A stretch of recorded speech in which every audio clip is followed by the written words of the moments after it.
ఈలోపు మనందరం చేయగలిగేది పోయిన ప్రాణాలకి ఎంత విలువ ఇచ్చినా కానీ తిరిగి తీసుకురాలని వారి కుటుంబ సభ్యులకి నా ప్రగాఢ సానుభూతిని తెలియజేస్తూ రాష్ట్ర ప్రభుత్వం ఎప్పుడు సహాయ సహకారాలు అందిస్తూ ఉంటాం.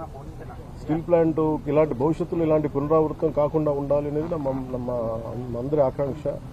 కాకపోతే ఇది మేము ఒక బలమైన పాలసీలు చేయగలం కానీ నేను ముందు నుంచి పరవాడ కానీ వైజాగ్ చుట్టుపక్కల ప్రాంతాల అనకాపల్లిలో కానీ ప్రతి 5-6 నెలలకి ఒక 8 నెలలకు ర్యాండమ్గా ఒక సంవత్సరానికి 2 సార్లు ఏదో ఒక చోట ఒక ఇలాంటి సంఘటనలు జరుగుతూ ఉన్నాయి. ఇది కొంచెం అలామింగ్గా ఉంది నాకు.